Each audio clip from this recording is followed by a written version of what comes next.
every single person who buys this phone, and there's no way to fix it. The colorful exterior aluminum oxide anodized layer on. We're nervous about the bin test on this one, it being a solid brick of aluminum and all. The 6.3-inch 3000 nit 120Hz Super Retina OLED display is also not affected by the heat from my lighter, even after 30 seconds of being torched. Finally, the bin test. There's more metal inside this 17 Pro than any other iPhone that Apple has ever made, so there's no surprise that it has zero flex, zero cracks, zero creaks, and zero damage when it comes to structural rigidity. The same goes for the iPhone 17 Pro Max. No flex, no bins, and 100% no issues whatsoever.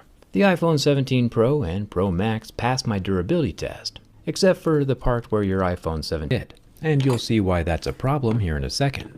And don't get me wrong, I am a huge fan of the switch from a glass slab sandwich to this new aluminum unibody design. Overall, it's more durable. Aluminum is a Mohs 3 or 4 on the Mohs scale of hardness, while glass is a 5 or 6. Unless, of course, we're talking about Corning's new Ceramic Shield 2, in which case some black magic somehow makes the marks at level 6 and 7 almost disappear. The level 8 pick behaves like usual though, and gashes through the glass with no problem. The front 18 megapixel camera is also protected under the same slab of Ceramic Shield 2. This has the new square sensor inside, which hopefully we'll see more of during the teardown. The camera sits just below the razor-thin earpiece slit, and part of me is curious if just rubbing the Pro on a table is enough to snap those corners off of the camera plateau. But nope, so far so good. And the decorative anodizing that Apple applies to the surface of their phone could be anywhere from 2 to 25 micrometers in thickness. That's about 0.025 millimeters or less than half the diameter of a human hair. Not that I would know. It's a tough, colorful shell, tougher than regular paint to be sure, just not super thick, which means it's not invincible.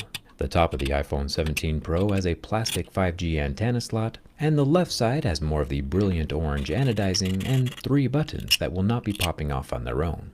The bottom of the 17 Pro has its USB-C port that can charge to 50% in about 20 minutes, as well as the lower stereo loudspeaker, which the new iPhone Air does not have. I think it'll be pretty cool to see what changes have happened on the inside, so make sure you're subscribed for the teardowns. The logo on the cosmic orange is perfectly in place, like surprisingly well aligned with the glass etching.